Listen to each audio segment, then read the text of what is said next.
नमस्कार, आदाब, सत श्री अकाल। दोस्तों, आज मैं एमएलए डोडा महराज मलिक के उस वीडियो के बारे में बात करूंगा जिसमें वो डीसी डोडा को बद्दी बद्दी गालियां दे रहे हैं। वजह कुछ भी हो तो एक सिविलाइज्ड सोसाइटी में इस तरीके से बात करना, इस तरीके से गालियां देना, वो भी एक रिस्पॉन्सिबल आदमी के द्वारा किसी तरीके से भी वो जस्टिफाई नहीं हो सकता। ज़्यादा दुख मुझे इसलिए लगा कि मैं महराज मलिक का एक एडमायरर था। वो इसलिए कि मैं ये सोचता था कि जम्मू में भी एक कोई ऐसा लीडर है, ऐसा पॉलिटिशियन है जो आम लोगों की बात करता है, जो आम लोगों के साथ चलता है। नंबर 2, दूसरा वो मेरी कम्युनिटी से है, वो भी एक सिख बच्चा है हमारी कम्युनिटी से। उसको आप इस तरह ह्यूमिलेट कर रहे हो तो रियली एक दुख वाली बात है। अगर हरविंदर सिंह की जगह कोई अब्दुल रशीद होता, कोई राजकुमार होता, मुझे तब भी दुख लगता, क्योंकि कोई आईएएस ऐसे ही नहीं बन जाता। पूरी ज़िंदगी की मेहनत लगा के कोई यहाँ तक पहुँचता है, तो उसके साथ कोई इतना र्यूडली, इतना रफली, इतनी एब्यूज़िव लैंग्वेज में कोई बात करेगा तो किसी भी सेंसिटिव आदमी को ज़रूर दुख होगा। महराज मलिक, आप अपने आप को बॉस बोलते हो। भाई, डेमोक्रेसी में कोई बॉस नहीं होता। आप अपने दिल से, अपने दिमाग से ये जो आपको गलतफहमी है ना, वो निकाल लो कि आप बॉस हो। यहीं से आपकी सभी प्रॉब्लम स्टार्ट होती हैं। मेरी ये टी शर्ट के ऊपर आप देख रहे हो बॉस लिखा है। अगर मैं ये गलतफहमी पाल रहा हूँ कि मैं बॉस बन गया तो मुझसे बड़ा मूर्ख कोई नहीं होगा। आप प्रोटोकॉल की बात करते हो कि आपका डीसी से ऊपर का प्रोटोकॉल है, आपका चीफ सेक्रेटरी से ऊपर का प्रोटोकॉल है। नो डाउट है, लेकिन इट डजंट मीन कि आपके पास चीफ सेक्रेटरी की पावर्स हैं या आपके पास डीसी की पावर्स हैं। आप जो डीसी को डिक्टेट करोगे वो डीसी को करना होगा, ऐसा नहीं होता। डीसी की अपनी पावर्स हैं।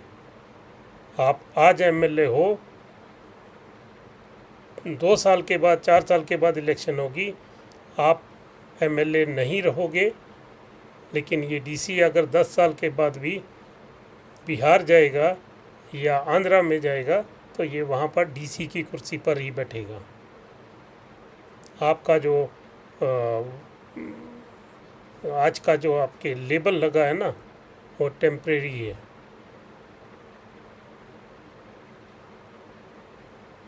मैं तो समझता हूँ कि आपका अगली बार एमएलए बनना भी मुश्किल है। आपने ख्वाब तो चीफ मिनिस्टर का पाल के रखा है, लेकिन वहाँ पहुँचना तो बहुत दूर की बात है। अगर आपको नेक्स्ट टाइम एमएलए भी बनना है तो आपको अपने तौर तरीके, अपना बिहेवियर चेंज करना होगा। अब बात करते हैं डिस्पेंसरी की। डिस्पेंसरी को शिफ्ट करना ना करना वो डिसीजन हेल्थ डिपार्टमेंट का था। आपके ऊपर एफआईआर लगाई गई, वो हेल्थ डिपार्टमेंट ने लगाई। यहाँ डीसी बीच में कैसे आ गया कि आपने उसको गालियाँ निकाल दी। ठीक है, अगर आपको लगा हेल्थ डिपार्टमेंट का डिसीजन गलत था, आपने डीसी साहब को अप्रोच किया कि ये डिस्पेंसरी यहाँ नहीं, यहाँ शिफ्ट होनी चाहिए, तो डीसी ने जो भी अगर डिसीजन लिया है तो वो हेल्थ डिपार्टमेंट, मेडिकल डिपार्टमेंट की जो रिकमेंडेशंस होंगी, जो उनका जो उन्होंने प्रपोज़ल भेजा होगा, उसी के बेस के ऊपर ये डिसीजन हुआ होगा। उसमें टेक्निकली क्या फिजिबिलिटी थी वो देखी गई होगी। जो साइट आप प्रपोज कर रहे थे उसमें जो टेक्निकली फिजिबल नहीं होगी तो उन्होंने वहाँ पर वो शिफ्ट नहीं किया और आप चल पड़े, आपने खुद अपने लोगों को साथ लिया और एक गवर्नमेंट का ऑफिस का या जो भी एस्टेब्लिशमेंट थी उसको शिफ्ट कर दिया। ये इख्तियार आपको किसने दिया? आप ये नहीं कर सकते। कल आप सड़क पे चले जाओगे, आप बोलोगे सड़क खराब है, मैं खुद ही बनाना शुरू कर दूँ। आप एमएलए हो, आप ये नहीं कर सकते, आपकी पावर में नहीं है ये डिपार्टमेंट जो है concern roads and buildings R&B, ये उनका डिसीजन है, ये उनका काम है। कल आप या मैं कहता हूँ डीसी साहब डिसाइड करते हैं इस गांव में पाइपें लगानी है तो वो खुद ही अपना ऑर्डर किसी को बना के दे दें कि हाँ जी जाओ जी पाइपें लगाओ वहाँ पे। वो नहीं कर सकते। उनको पीएचई को डायरेक्ट करना पड़ेगा कि भाई वहाँ पे पाइप्स लगाओ, ये उनका काम है। तो हर आदमी का इस डेमोक्रेसी में अपना अपना रोल है। जो ड्यूटीज़ हैं वो फिक्स्ड हैं, डिफाइंड एंड ड्यूटीज़ कि किसने क्या काम करना है, किसके इख्तियार में क्या चीज़ है। हाँ, आपकी जो रिकमेंडेशंस होती हैं एमएलएज की, उसको डीसीज जो होते हैं या कोई भी ऑफिसर किसी भी डिपार्टमेंट का, उनको प्रायोरिटी देनी होती है। बट ये ज़रूरी नहीं कि वो उसको इम्प्लीमेंट करना ही करना है, क्योंकि उसमें फिजिबिलिटी देखनी होती है हर टाइप की, टेक्निकल फिजिबिलिटी, फाइनेंशियल फिजिबिलिटी, सब कुछ देखना होता है। तो आपने खुद ही किया, डिस्पेंसरी शिफ्ट कर दी, वहाँ पर हेल्थ डिपार्टमेंट, मेडिकल डिपार्टमेंट ने जो है वो एफआईआर कर दी और आप चल पड़े एक डीसी को गालियाँ निकालने। कुछ अपनी सोच समझ के काम किया करो। मुझे नहीं लगता आपका ये एटीट्यूड देख के लोग अगली बार आपको वोट देंगे, और देने भी नहीं चाहिए। और मैं तो कहता हूँ कि एक जो आपकी जो हाई कमांड है पार्टी की, उनको एक्शन लेना चाहिए। आप क्या एग्जांपल सेट कर रहे हैं अपनी पार्टी के लिए?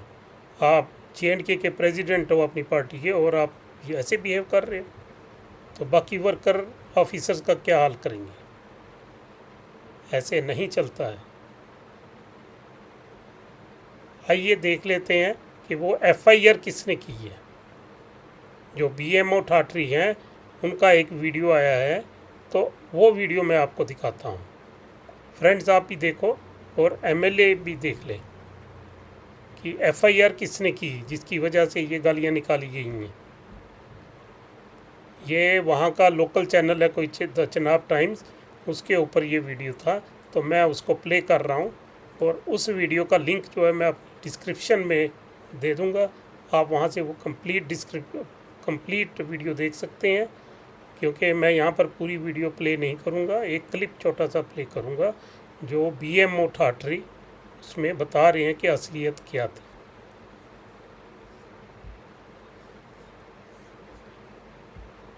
पुरानी टूटी बिल्डिंग से नए सेंटर की तरफ शिफ्ट करने लगे थे, तो वहाँ एमएलए साहब और उसके साथियों ने वो सारा सामान अपने कब्ज़े में लिया और गुलाम अली के घर में शिफ्ट कर दिया। जब हमने एमएलए साहब और उनके साथियों को समझाने की कोशिश की कि लोग 10 दिन से दवाई और लाइफ सेविंग ड्रग्स नहीं ले पा रहे हैं, तो और वो दवाई हमें दी जाए और हमें अपना सामान वापस दिया जाए, लेकिन उन्होंने वहाँ इनकार कर दिया और एमएलए साहब और उनके साथियों ने वो सामान गुलाम अली के घर में लॉक बंद कर दिया। तो आपने उस बारे में कई वीडियोस भी देखी होगी, वहाँ काफ़ी शोर शराबा हुआ, हालात ख़राब हुए। तो मजबूरन जब वहाँ भीड़ काफ़ी जमा हुई तो हमने तहसीलदार साहब काहरा, SDPO साहब गुंदो और चौकी अफसर काहरा की मदद मांगी ताकि हालात पुरअमन रहे। हम CMO साहब डोडा से पहुँचे, हम देर रात तक मैं CMO साहब, तहसीलदार साहब, SDPO साहब और MLA साहब के सारे साथी वहाँ रहे, लोगों को इन दवाइयों और इक्विपमेंट की ज़रूरत थी, लेकिन सेंटर 10 दिन बाद जब खुला था तो उस दिन भी हम कोई काम वहाँ नहीं कर पाए।